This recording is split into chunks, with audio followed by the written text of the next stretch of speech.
I would propose that at least one of those people, one of them, who is still in purgatory, was the guy who was the first person who referred to a building as a church. Let us travel backwards in time to the days after Jesus' execution. The community of his disciples had assembled in Jerusalem, and soon it grows beyond the city itself. Very soon, beginning just after the first Pentecost, the early Christians began to refer to themselves with the Greek word ecclesia. Ecclesia, a word that literally means God's assembly. It was a word that is very similar to our understanding of town meeting.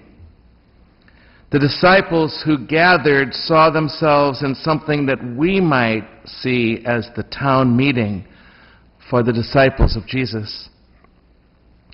That word ecclesia is rightly translated either as church or as community.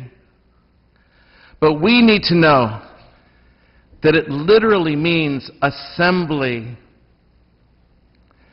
The Apostle Paul, in today's second reading, describes the local church as the ecclesia of God, the community gathering as church. Again, literally, God's assembly. They met not in special buildings, but they met in each other's homes. They met in the homes of other believers. And there the church grew in strength as disciples of the Master, especially in times of great persecution. It's kind of like what we do here on Tuesday night, 5:15 every week, in the living room of the house, gathering in the homes of believers just like that, sitting around the fireplace, breaking bread and sharing faith together. If you've never come on Tuesday night, I highly recommend that you choose to come sometimes and see. It's really how this started those first 300 years. The young church in Jerusalem quickly began to understand itself as the fulfillment of the assembly of Israel around Sinai. We do something like that, very similar to that right here, where we assemble around this common table week after week. The church understood itself to represent the true and final Israel. Everything that was expected then is happening now in them. The church, then, is the assembly that is called out by God, who have each of them the free choice to accept or reject that calling. The church is this great gathering that is again and again saved, that is again and again healed, that is again and again redeemed.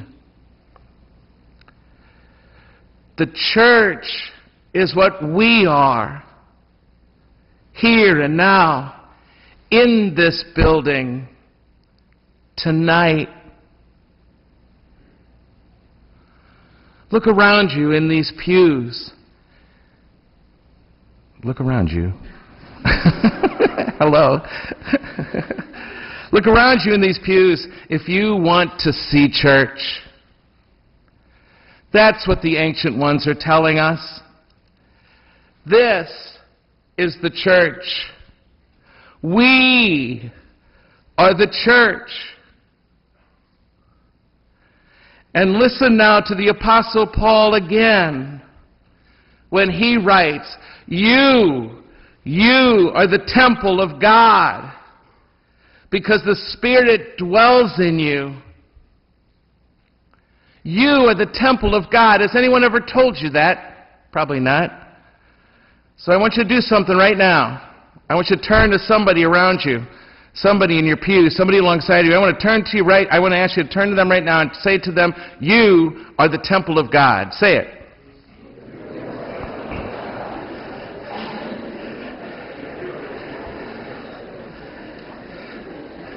Awesome. Now you can never again say that somebody didn't tell you that. We cannot any longer care and take care more about these walls than these people. The only reason we care about these walls and build these walls is so that we, the church, have a place to gather. To say I'm going to church tonight is really not probably the best way to say that, because it reinforces the notion that this is the church. Wouldn't it be more proper then to say, you know, at 9 p.m. tonight, I'm going to go join the assembly of God's people? Can you imagine saying that to your roommate? But it's really the truth. It's really the truth, and maybe it's time we said it accurately to each other, the way we really mean those words. Tonight at 9 p.m., I'm going to go join with the church. You see, this biblical model that Jesus adopted for himself that existed before him, but he took that from among many. He took this model to make his own. And in this model, the church is not a building. The church is not a hierarchy. It's not some esoteric circle, some small group that gets it and nobody else does. It's not an association of friends. It's not a cultic fellowship of just a few coerced to come. It's not a selective group, somehow better than all the others. That's not who we are. That's not what this is. Well, who are we then? Who are we? We are a public assembly of people who know what is at stake in the world. The public good. What matters. What matters to everything and to everyone. Who are we? We are a gathering of people who freely join their lives together. We are a community that has an origin and a center. And the origin is the risen Christ. And the center of every assembly is always the risen Christ. The center becomes evident around this table, around which this community assembles, like Israel did once around Sinai. There is an invisible dimension here. Every time we come together like this, there's an invisible dimension to this company, where we are. Just like you cannot be anywhere with just your body and not also your soul. But your soul, the essence of you, is invisible to you and to everybody around you. And most of us only touch into it sometimes, perhaps in prayer. We become aware of our soul like that. But it's always there, this invisible dimension to ourselves. That's always here whenever we are here. There's something deeper going on here tonight. And there's a sense of totality here. Totality. Which is to say, anybody can come. All are welcome. No one is excluded. In this gathering, in this assembly of God's people, no, not now, not ever. People may debate things about communion and who can go and who can't. That's not what we're about here tonight. That's a whole other homily. But I'm telling you, when it comes to who comes here, all are welcome. There are no exceptions. There are no tests to who can be here or not. There's no self-selection. Anybody can come. Nobody will ever be excluded from this assembly of the people of God. The whole church is here. This is where, for example, belonging to this community is different than belonging to any sorority or fraternity or sports team or any other group you are a part of on campus, which always self-select. Nobody is excluded here. If I had to compare it to something I found in your experience across the street, it's what they call the freshman floor. The freshman floor is like that. Perhaps it's one of the most diverse communities we're ever a part of at WashU, where anybody, really, could have ended up on that floor. And it becomes oftentimes such a significant part, that freshman floor, of our college years. So much so that even when reunions happen, even into your 50th and 60th anniversary after college, there's always some moment set aside for you to gather with your old freshman floor. And you know, seniors sometimes have some scares about what it's going to be like after college. Where will they find this after they leave the CSC, something like this? Where will they meet people, good people? And I always say to them, anytime you go to any parish anywhere in the world and throw yourself into that parish's life, that diversity of that experience, the fact that you will meet there people who are always welcome and never excluded, ever, no self-selections there, that can be like that for you in that new place, and that will always be available to you, and it will. Wherever you end up living, you can find something like that freshman floor in your parish, wherever that is. This is an enormous claim. This is about the world in all of its dimensions. Yet we must not ever be identical with the world around us if we are to call the world to be better than it is. We are supposed to always be a community, you and I, in the world that thinks differently than the rest of the world.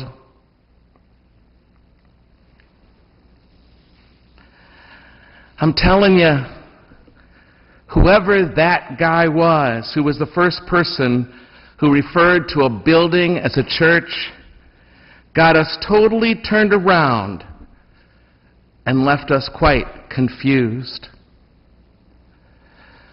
Because then comes John's Jesus in the gospel tonight. John's Jesus.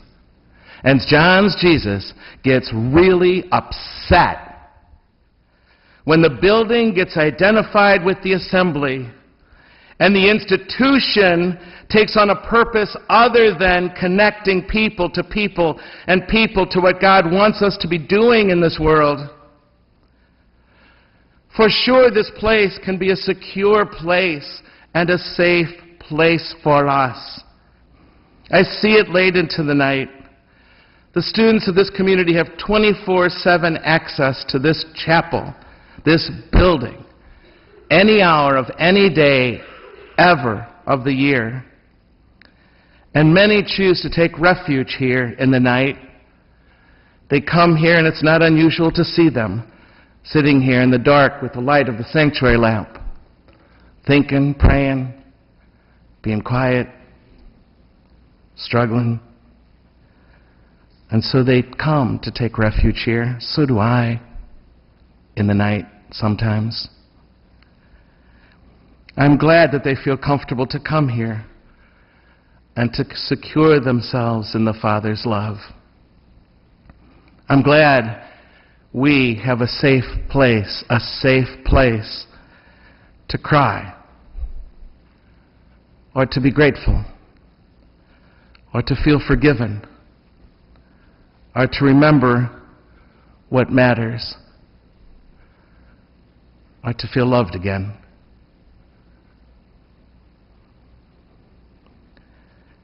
In addition, this place provides a place for us to gather. A place for us to gather as a crazy, risky, ridiculous experience of community. A crazy, risky, ridiculous experience of love that must always toss us back out there into the world like a catapult. It must toss us back out there. That's what it's for. We come here to refocus, to recharge, to reset, to renew, to reform, and then move out into the world where transformation happens. That's what Ezekiel was describing in that first reading, in his vision. This vision where he looks at the temple, and I saw water flowing out from beneath the threshold of the temple, water flowing out towards the east, a mighty cascade of water flowing from down the southern side of the temple. And then I looked at the north gate, and I saw water trickling out from the temple there. And as the water was flowing out into the world, it emptied into the sea, and the salt water was made fresh. You are the water, and along the banks of the river that is you, all sorts of life was beginning to happen, to multiply and to live, abundance of life. Because you are the water that flows out of this place into the corridors and the halls of your schools, your universities, your neighborhoods, your families.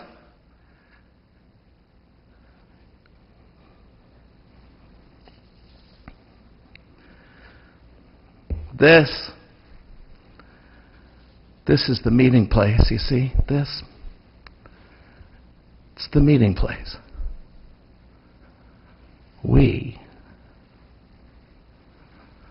are the church.